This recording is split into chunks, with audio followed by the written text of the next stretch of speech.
The Erzberg drilling site stood like a scar on the mountain's flank, concrete pads, skeletal towers and floodlights burning against the alpine dusk. What should have been the clean mechanical hum of progress was broken tonight by the shriek of metal giving way. Dr. Ank Hoffman hurried from the monitoring trailer, helmet straps still loose beneath her chin. She had run simulations for months, recalculated tolerances, checked soil densities against every known geological survey. Nothing predicted this kind of stress. "Drill head's gone again," shouted Marcus, the foreman, as sparks rained down from the rig. The crane operator wrestled the shaft upward, the drill string groaning like a wounded animal. The crew swarmed, boots slipping on oil-slick steel, shoving supports under buckling frames. Ank reached the rig in time to see the drill head breach the surface. The once perfect alloy teeth were folded inward, bent not by rock but by something pliant, something that pushed back. The edges gleamed as though they had been polished, not shattered. What the hell did it hit? Marcus spat, running his hand along the smooth ruin. "Stone doesn't do this." The men whispered, voices low. It was Wakes. Something soft. Ank crouched, fingers tracing the metallic arcs. A faint residue clung there, shimmering faintly under the floodlights. She scooped a sample into a vial. The substance flexed beneath her touch, as if it resisted containment, like raw muscle contracting. Behind her, alarms screamed from the trailer. One of the seismic monitors was flaring red. Ank sprinted back, heart racing. The readout wasn't noise, it was a rhythm. A steady interval, deep and slow, like a beating heart beneath kilometers of crust. The ground convulsed. Men stumbled, tools clattering across steel decks. A rig tower swayed, sending cables whipping through the night air. One line snapped, whistling down like a blade, striking a storage crate in half. "Shut it down. Pull the power." Marcus's voice cracked as diesel engines roared and were silenced. The earth shuddered again, stronger. From the borehole, a rush of warm air surged upward, carrying with it a smell of iron and brine. The floodlights flickered. For a moment, Ank thought she heard something, not sound exactly but vibration passing through her bones. A syllable forming. Not German. Not human. One of the younger miners screamed. A steel grate buckled beneath his feet, the ground sagging as though a throat were opening under the rig. Ank lunged, catching his wrist as he dangled above the dark mouth. With Marcus's help, they hauled him clear, both gasping as the grate twisted and fell into the shaft below, swallowed without echo. The crew backed away, forming a ragged circle around the opening. The borehole no longer looked like drilled stone. Its inner walls glistened faintly, wet and ridged, contracting slowly. Breathing.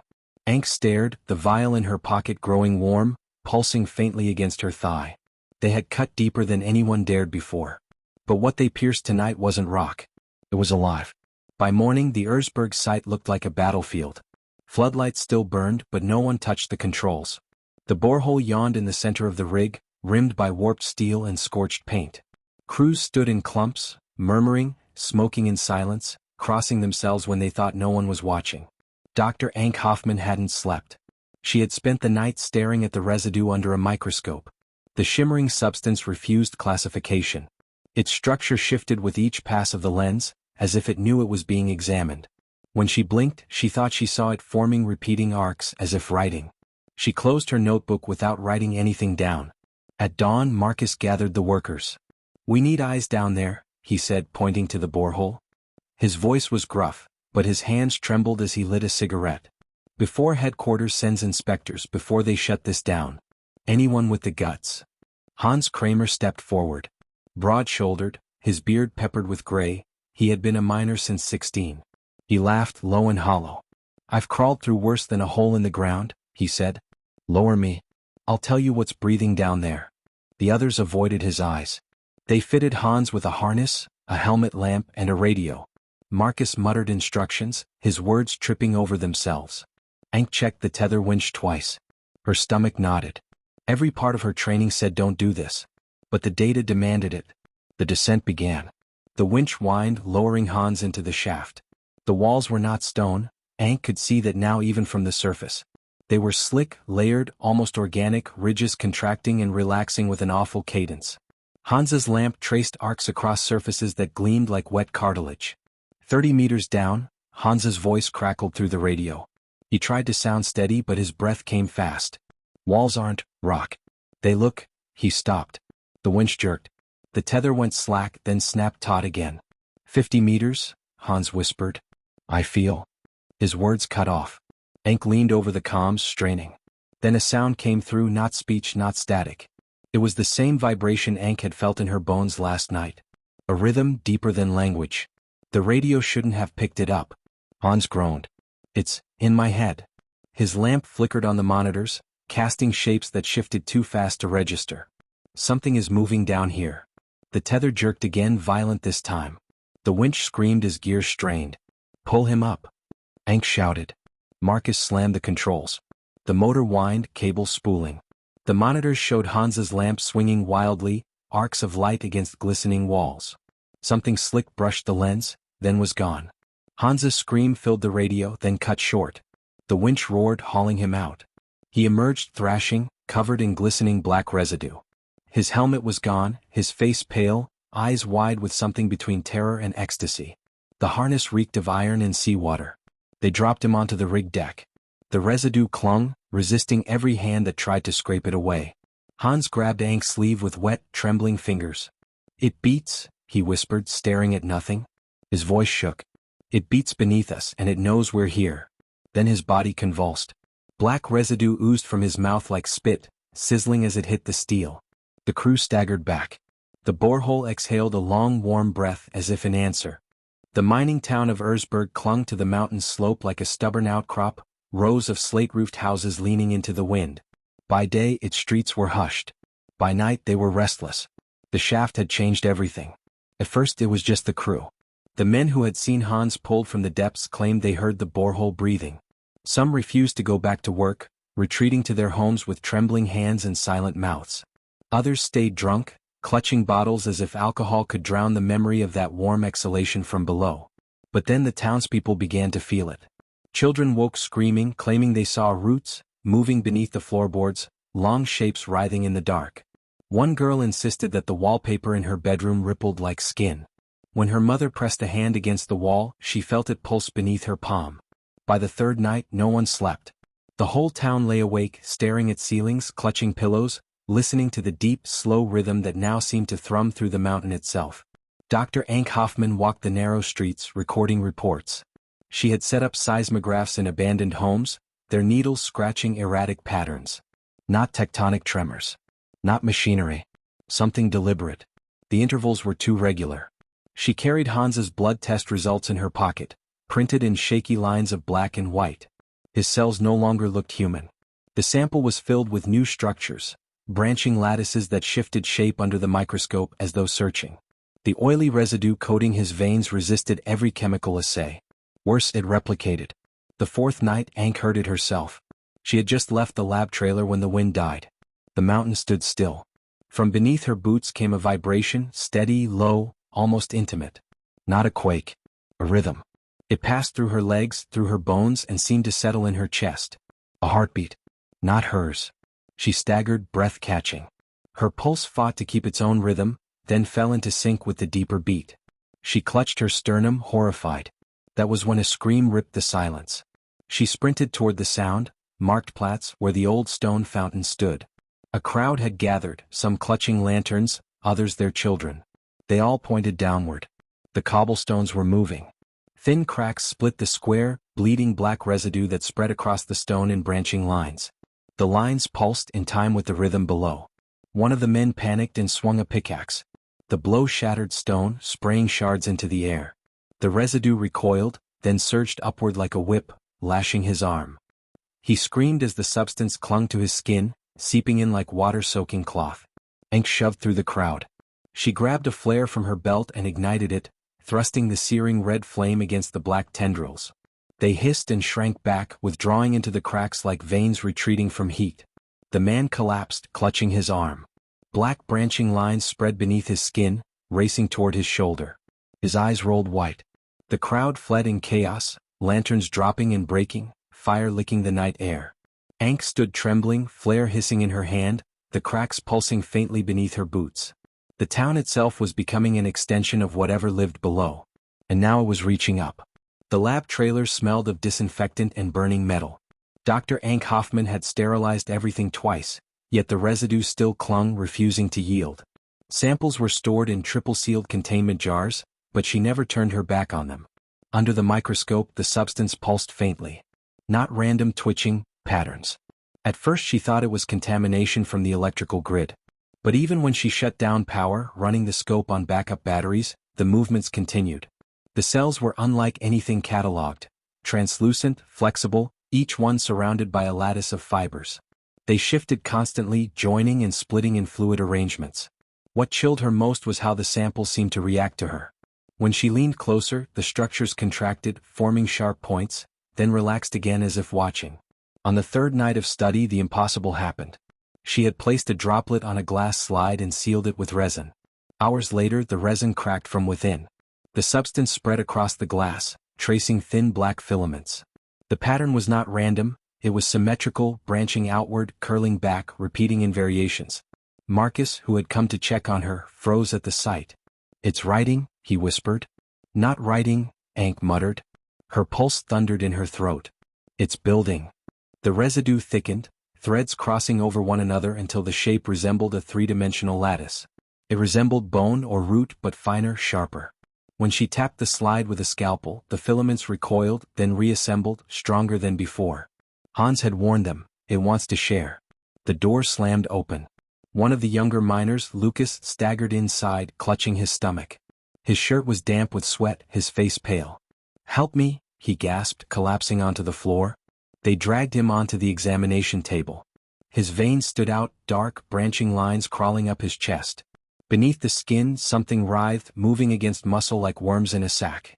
Ank grabbed a scalpel and hesitated. "If I cut?" Marcus didn't answer. His knuckles were white around the edge of the table. Lucas screamed. Black fluid erupted from his mouth, spraying across the floor.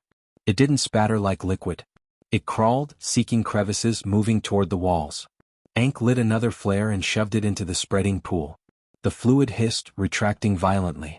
Lucas went still, eyes rolled back, chest hollowing as if drained. His veins emptied, skin sagging in on itself. Silence followed. Only the crackle of the flare filled the room. Marcus swore under his breath, backing away from the table. "It's not killing us," he said. His voice trembled. "It's using us." Ank looked back at the slide. The lattice had grown larger while her attention was elsewhere. Now it pulsed in time with the rhythm in the earth. The flesh below wasn't just alive. It was thinking. And it had already begun to spread. The German Geological Institute in Munich smelled of old paper and dust, the kind that stuck to your skin and hair. Dr. Ank Hoffman moved quickly through the dim archive stacks, her boots echoing on the stone floor. Marcus had insisted on coming, muttering that she shouldn't be left alone after what happened to Lucas. She hadn't argued. The Erzberg samples weighed heavy in her satchel. She hadn't told the archivist what she carried. Some truths needed careful timing. Records from 1936, Erzberg district, Ank told the gray-haired clerk. Deep drilling project, mining expansion. The clerk frowned, rifling through index drawers. His hands paused, then moved slower, as though uncertain. "Most files from that period are sealed," he said at last. "Requisitioned by the Reich's Research Division. Never returned." Ank leaned in. "Sealed how?" The man hesitated, then pulled a thin drawer from the cabinet. He slid a worn envelope across the counter. "Erzberg Drilling, Confidential." The cover sheet bore a red stamp. "UNZ with diaresis analyzed. Inaccessible." She slipped it into her satchel, heart pounding. Back at the hotel, Ank spread the contents across the desk. Marcus hovered at the door, unwilling to touch the yellowed pages. The fragments painted a disturbing picture. A borehole had been drilled in 1936, not far from the current shaft. The logs ended abruptly after only 3 weeks. The final entries described contact. Witness notes, scrawled in a desperate hand, described the stone becoming flesh, and breath from below that sickened men. One engineer claimed he felt his bones vibrating long after leaving the site. Every name on the crew list had a cross marked beside it. Deceased. Relocated. Missing. The last intact page was signed by Professor Dieter Falk. Ank traced the name with her finger. His handwriting was elegant, precise, but the words were increasingly frantic. "We touched what should never be touched. It is not rock. It is not mineral. It spreads through the crust like veins through a body. If disturbed, it learns. If wounded, it remembers." Below in smaller script. "We thought the earth was silent. We were wrong." Marcus broke the silence. "You think this Falk, he saw the same thing we're seeing now?" Ank nodded slowly. he saw it first. And someone buried it. Before she could say more, the lights flickered. A hum filled the room, not mechanical but low, steady, bone deep. Marcus froze. Please tell me that's the hotel generator. Ank pressed her palms to the desk. The vibration traveled through the wood, through the floor. It was faint but unmistakable. The rhythm. The pulse. Even here, miles from Erzberg, the flesh below was reaching. Back in Erzberg, the borehole was no longer a shaft. It was becoming something else. The steel rigging trembled every morning, as though an invisible tide pressed against it. Each day the opening was wider. The engineers swore no tools had touched it, no cutting, no blasting. Yet the borehole's diameter grew steadily, the edges smooth like the lip of a wound healing outward. Ank stood at the edge with Marcus, watching cables sway above the dark. The air rising from below was warm, damp, and carried the metallic tang of blood. Stone doesn't move like this, Marcus whispered. It's not stone, Ank answered. The first disappearance happened at dawn. A young technician failed to return from a sensor check near the shaft. They found his helmet by the edge, the visor warped as if melted. By noon, 2 more were gone. Search parties were sent down the mountain slopes, but it was futile. Erzberg had become something else, a place that devoured its own. When a recovery team finally returned, they carried what they thought was a survivor on a stretcher. Ank's heart clenched with relief, until she pulled back the tarp. The man's body was intact in shape but wrong in substance. His skin sagged, his eyes caved inward. The muscles were gone, hollowed out, leaving only the framework of a man. His veins clung to the inside of his skin like blackened roots. Marcus gagged, stumbling from the tent. The others muttered prayers. Ank forced herself closer. She pressed a gloved hand against the body. The flesh was pliant, almost rubbery and faintly warm, as if something had taken the living tissue and left the husk.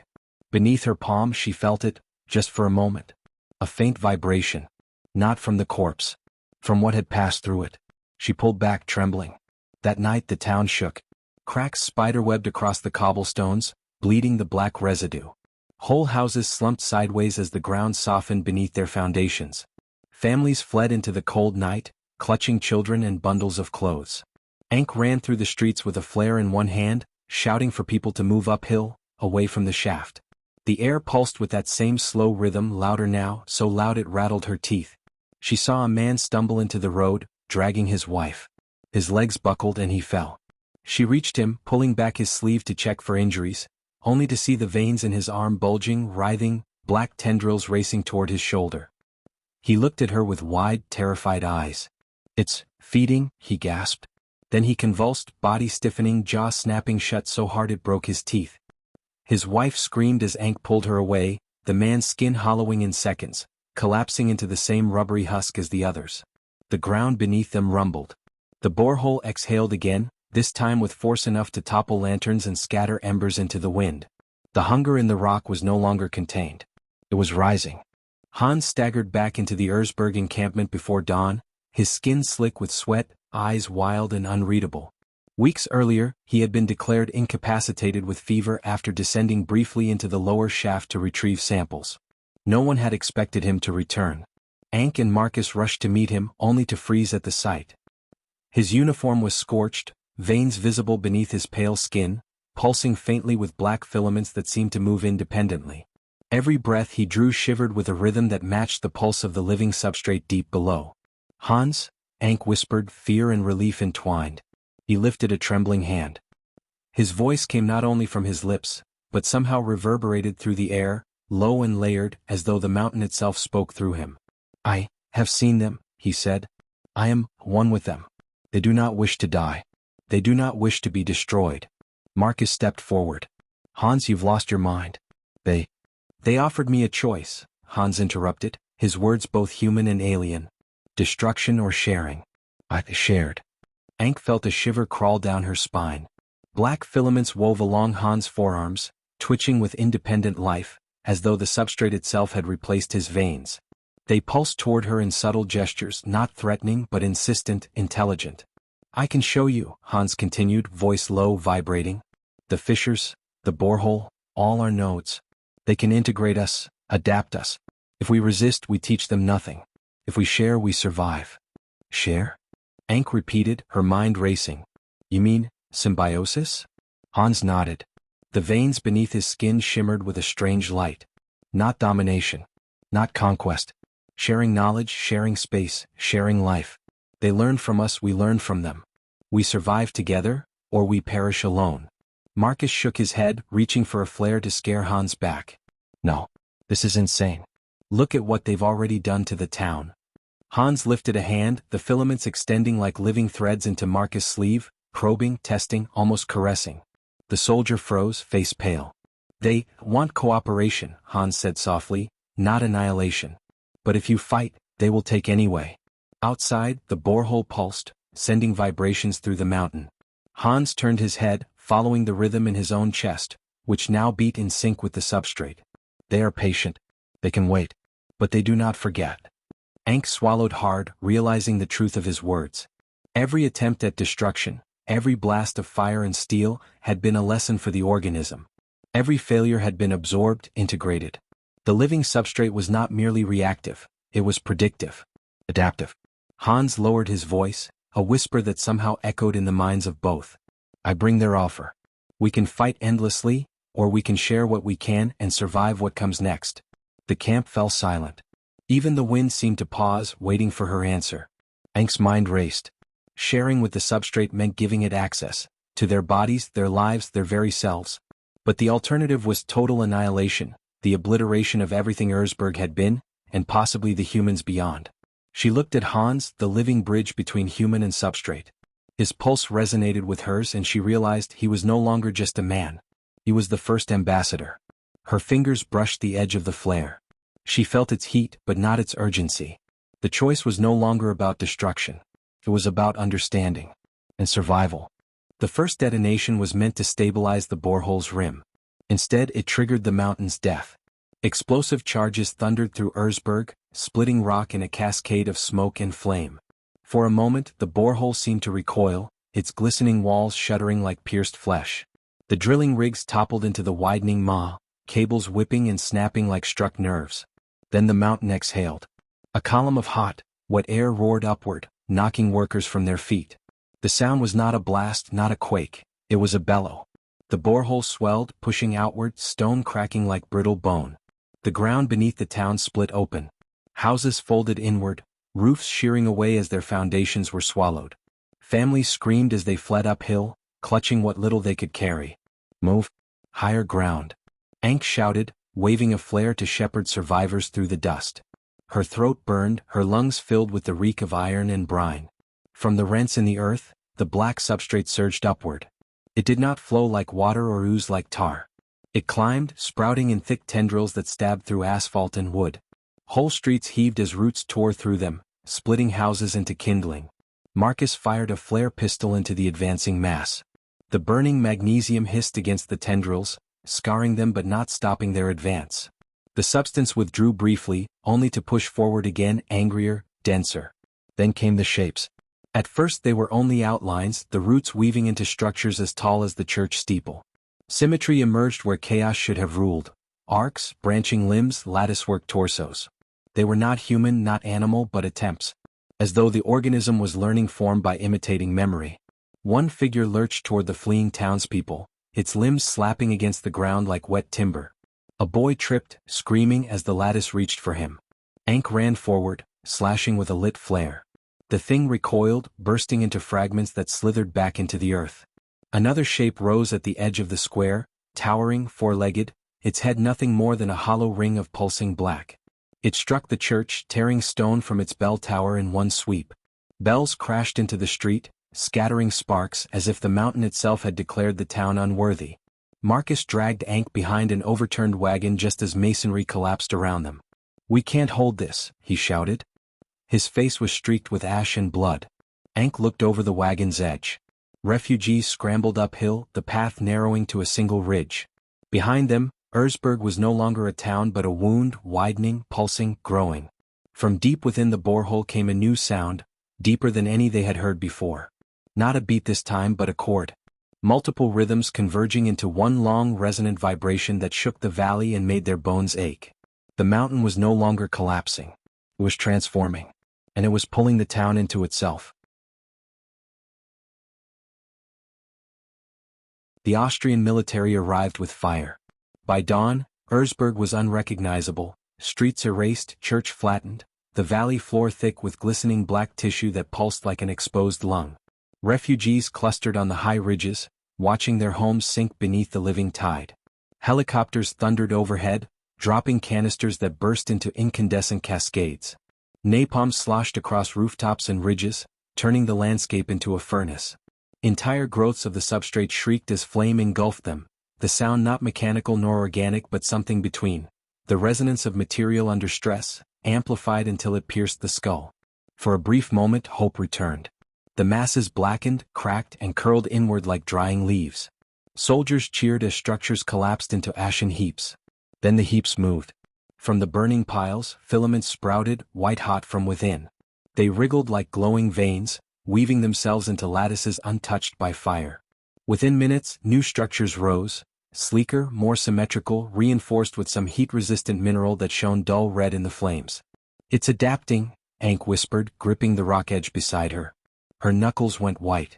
"It's learning fire." On the ridge, Commander Roth gave the order for heavy artillery. Tanks positioned on the surviving roads opened fire, shells ripping into the valley. The explosions tore chasms into the mass, scattering fragments across the slopes. The fragments did not die.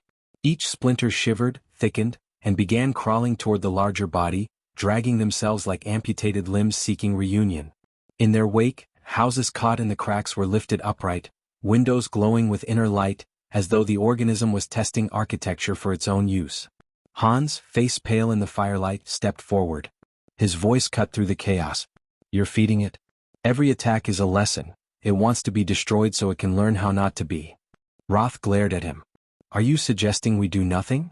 "I'm suggesting that fire is not a weapon here," Hans said, his voice breaking under the weight of urgency. "It's a teacher. And we are terrible instructors." As if to prove his words, one of the new forms lurched from the valley.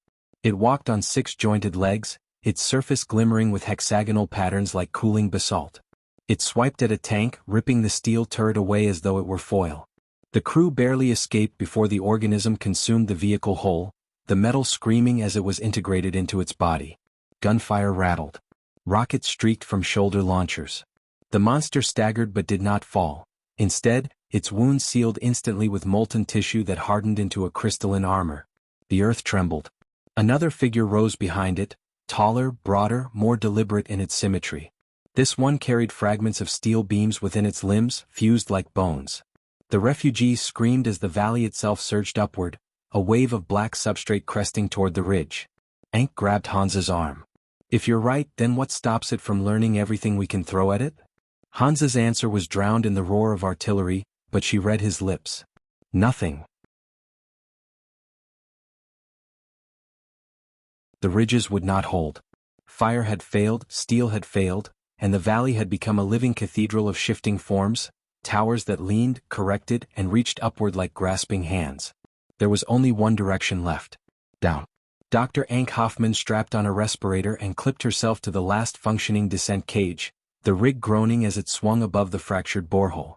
Around her, soldiers fired in retreat, buying seconds with their lives. Hans shoved a notebook into her pack. "You've studied its patterns more than anyone," he said, voice ragged. "If it's intelligence, not just instinct, then it has to have a heart." "A seat. Find it." Ank forced a nod, though her stomach churned with dread. The cage descended, cables squealing as heat shimmered off the black substrate climbing the shaft walls. The deeper she went, the more the walls pulsed, not stone, not mineral, but something interlaced. The living crust contracted and expanded in a rhythm that tugged her breath, a pulse that threatened to sink her own heartbeat with its massive cadence. At 3 kilometers, her lights revealed structures embedded within the walls. Loops of fused quartz, coils of magnetized or, arranged not by human engineering but by geological thought. The deeper the shaft, the more deliberate the patterns became. Symmetry that wasn't accidental, curves that nested like equations written in matter. The cage shuddered to a halt. The winch above had burned out. She was alone. Ank clipped into a guide rope and descended further, boots scraping against the pulsating wall. Every meter, she felt the weight of the mountain shift above her, as if it noticed her presence. Then she dropped into a cavern. It was vast, lit from within by molten seams that glowed blue-white. At its center lay a form that dwarfed all others, not a figure, not a root, but an immense lattice sphere rotating slowly, its surface covered in ridges that moved like gills. The core mind. The walls trembled as the sphere turned toward her, though it had no eyes. Her respirator crackled, and a voice, not human but layered with geologic tones, vibrated through her skull. Above you burn. Below you seek. Why? Ankh staggered. Her thoughts felt porous, invaded by weight older than continents. She forced words out through clenched teeth. Because you'll destroy us if we don't stop you. Destroy? The sphere contracted, then expanded, a slow breathing. We rise because you cut too deep. You open paths.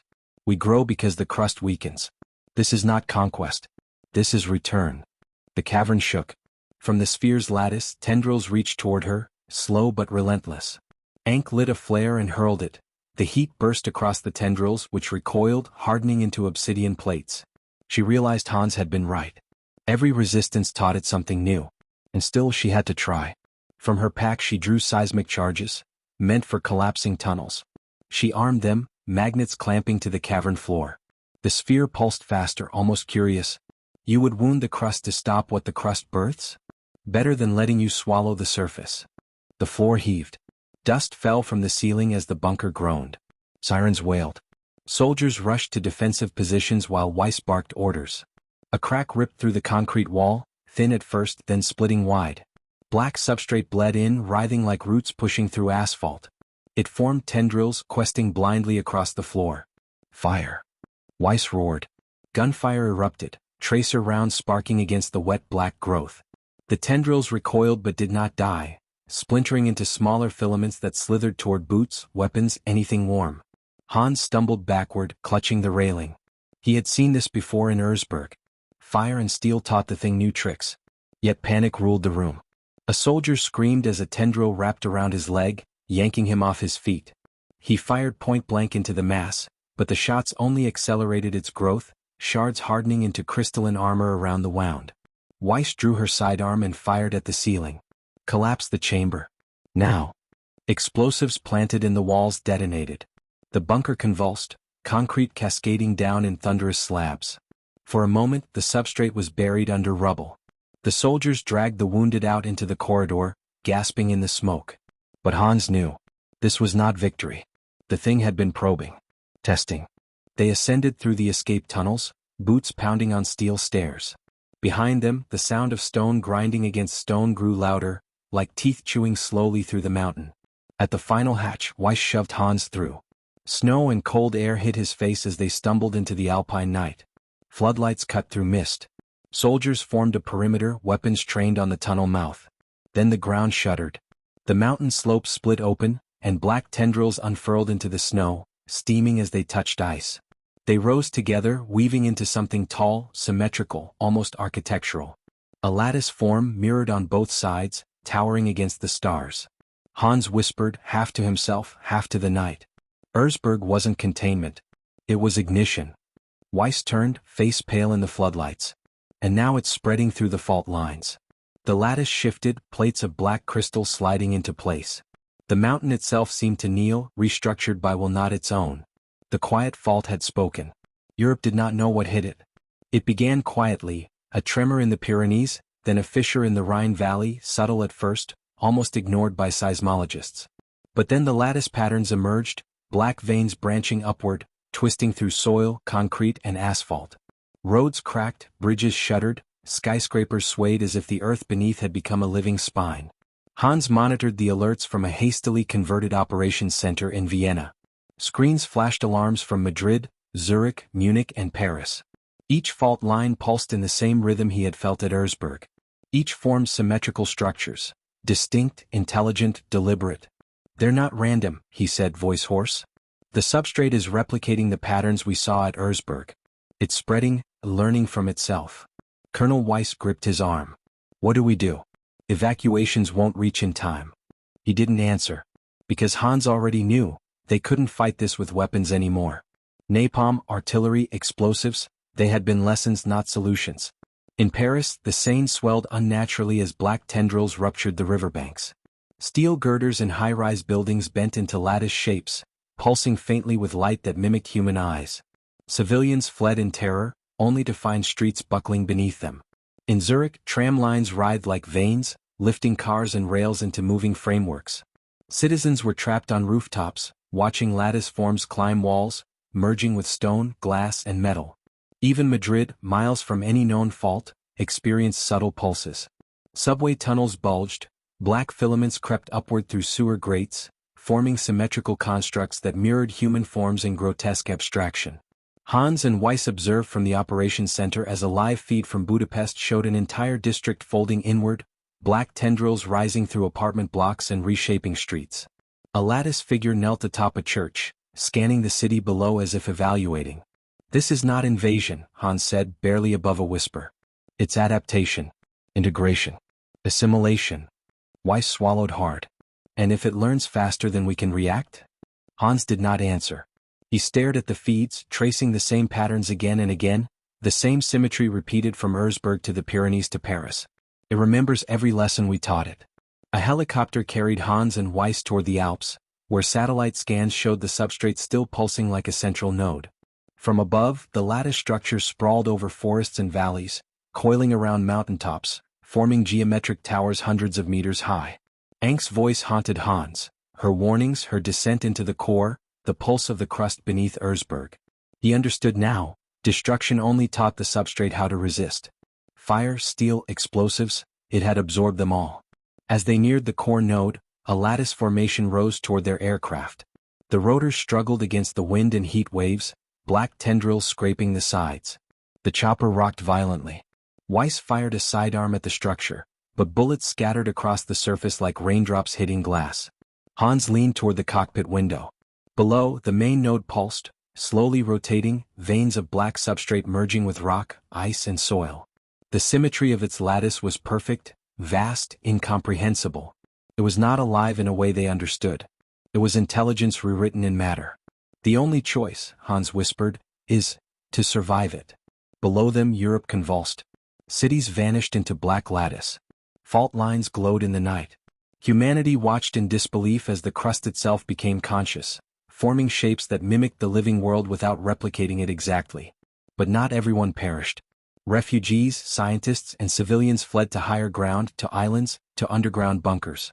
They would survive, scattered, aware of the new reality. The earth beneath them was no longer inert. It was thinking. Hans realized the final lesson. Humanity could not conquer this substrate. They could only adapt, learn, and live alongside it. Every crack in the earth was a node of intelligence, every lattice formation a memory of human resistance. From the air, Hans saw one last formation shift. A lattice tower in the Alps bending toward the sky, its pattern perfectly symmetrical, almost reverent. And he understood. The substrate had not just survived. It had won. Yet somewhere in that vast, slow, deliberate mind there was patience. Waiting. Watching. Learning. Humanity's story was no longer about dominion over the crust. It was about coexistence, or extinction. Hans leaned back in the helicopter, looking over a Europe that was no longer entirely theirs. And for the first time in months he felt something like awe. The quiet fault had become the new world.